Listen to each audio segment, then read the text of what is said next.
I don't like it. I'll give him a D+, just because I'm being nice. Nice plus. You know.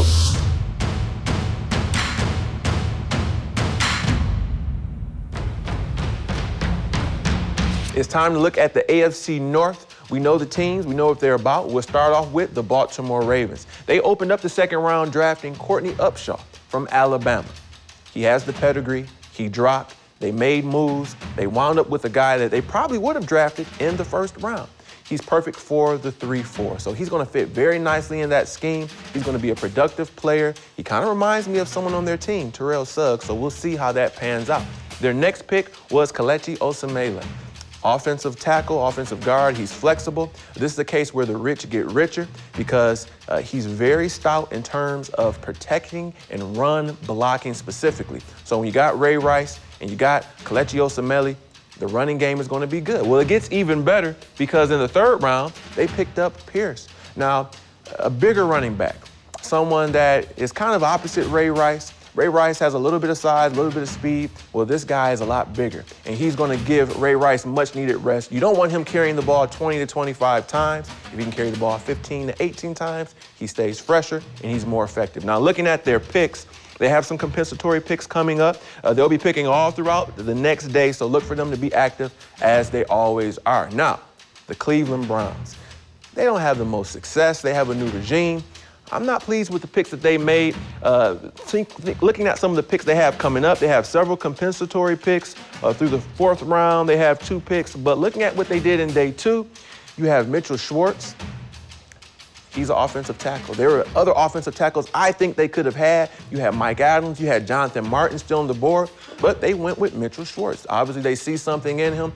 Most people don't think he's going to be that good, but if they see it, we'll have to roll with it and see what they can do.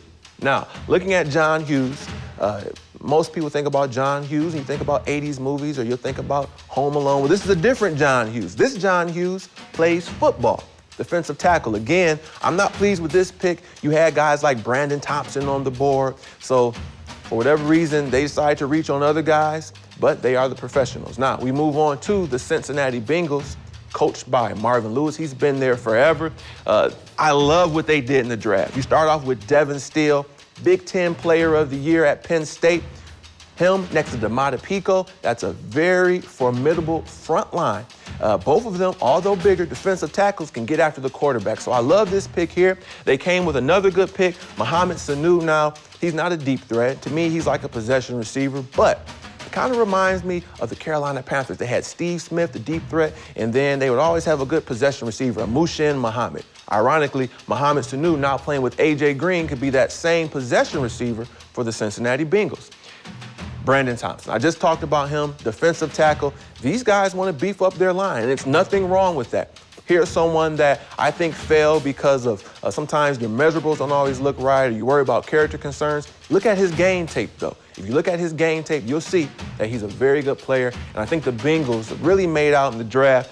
They have a few picks left in the 4th and the 5th round, none in the 7th, 1 in the 6th. Now, the last team in the AFC North is the Pittsburgh Steelers. They're always good. They usually draft good, and I think they had a very decent draft. They started off in the first round with David DeCastro, and then they went ahead with Mike Adams to shore up that offensive line even more. Mike Adams would have been a first-round pick because of some issues with marijuana and some questionable character concerns. He dropped to the 2nd. Well, if they can coach him right, and if he can be in a good environment, talent-wise, he's going to be a very good player for them. And then they ended with Sam Spence. Now, I really like him. I think because he's 5'11", he dropped. But when it comes to being a 3-4 linebacker, he fits perfectly. I think, once again, Pittsburgh with a good draft. It's just my opinion, though. What do you guys think? Let's start with Baltimore. Sir. Yeah, absolutely. You take a look at their linebacking core. They're getting a little long in the tooth.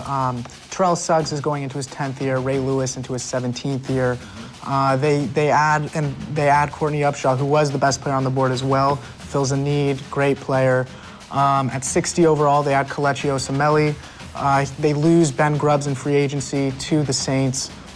He'll come in from day one and compete for that starting job at left guard.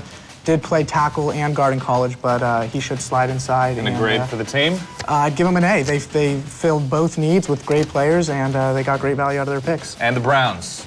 I don't like it. I'll give him a D+, just because I'm being nice. Nice plus. You know, I thought that they could have took that risk, went with Janoris Jenkins. You could have reunited the Florida boys, Joe Hayden, Janoris Jenkins. They didn't do it. They made a reach with Mitchell Schwartz, and then a defensive tackle, John Hughes. The John Hughes I know makes movies. He doesn't make plays on the field, so I'm giving them a D+. I have Cincinnati. I'm kind of in love. I would go SETI with Cincinnati's draft class thus far, maybe other than Drake Patrick. I love Sanu, opposite A.J. Green, really taking care of Andy Dalton and giving him a weapon. I love shoring up that defensive line. It's a division chock full of running backs. You have Trent Richardson, you have Pittsburgh's run game, and Ray Rice. Love it. I'm giving him an A. I Close agree. it out. Good draft by the Bengals, but as a Steelers fan, I'm going to forgive you for that fine delivery. Sam Spence, I'm going to welcome Sean Spence to Steeler Nation, but you know what? I agree with you. He looks like a player. Everyone was talking about Hightower. This looks like more or less the same football player. Instinctual, not the best athlete on the field, but going to take good angles. He's going to clean up, just like James Ferrer's done for many years. And no reason to give that pick any lower than a B+, A-. Nice. Jimmy, come over here quickly. Be athletic. Be athletic like these picks. Because I need to tell people to subscribe because we've got all sorts of crazy NFL draft videos that you must watch and subscribe to and comment on down below. Agree or disagree. This has been it's a weird conference.